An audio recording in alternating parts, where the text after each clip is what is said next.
সাহাবাই কেরাম ঈদে মিলাদুন্নবী কেমনে পালন করব।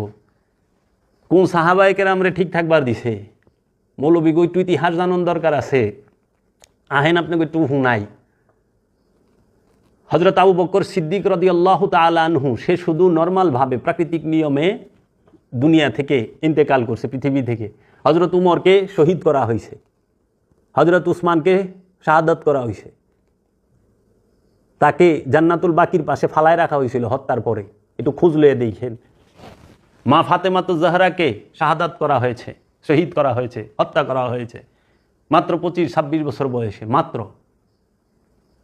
মাওলা আলীকে হত্যা করা হয়েছে, ইমাম হাসান আলাইহিস সালামকে হত্যা করা হয়েছে, ইমাম হুসাইন আলাইহিস সালামকে কারবালায় শাহাদাত করা হয়েছে। হযরত মা আয়েশাকে এই মারওয়ানে হত্যা করছে।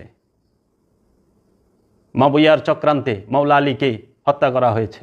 সিফফিনের যুদ্ধে মবিয়ার নেতৃত্বে হযরত আবু হুরায়রা, যিনি বিশ্ববিখ্যাত সাহাবী, যার হাদিস সবচেয়ে বেশি, যার হাদিস বর্ণনা, সে আবু হুরায়রাকে এক কূপে 2 টুকরা করা হয়েছে।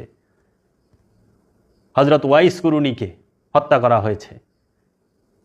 কে বাঁচছে? আর অন্যগুলার নাম তো কইলে শত শত। শুধু কি তাই? কারবালা ঘটানোর পরে দামেস্ক থেকে যখন মদিনা আক্রমণ করা হয়, মদিনার মধ্যে 10,000 মুসলমান হত্যা করে, তার মধ্যে 700 ছিল সাহাবী। মক্কা আক্রমণ করে যারা রসুল প্রেমিক ছিল তাদেরকেই হত্যা করা হয়েছে। দয়াল রসুলের উফাতের পরে নবী বংশ রাজ শক্তিতে আসলো কবে? পারেই তো নাই দাঁড়াইতে।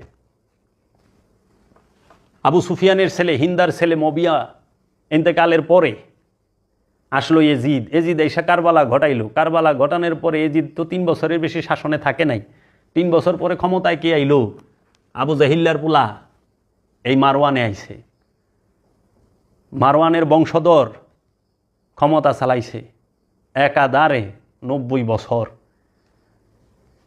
একটু খুঁজলে দেখবেন যে আবু জাহিলার পুলার এবং নাতিনাতপুরে যখন সরকার ক্ষমতায়, তখন কোন সাহাবী আলে রসুল সম্পর্কে কথা বলতে পারবে? জানের ভয়ে তারা করতে পারছে। বেতনখোর মৌলবী কি জানবো? কতটুকু পড়াশোনা আছে, কতটুকু ভ্রমণ আছে? আরবের ইতিহাসটা পড়েন না, পুরা ডাকাইত হয়ে যাবেন গা 1400 বছরের ইতিহাস পড়লে। কারে ছাড়ছে তারা?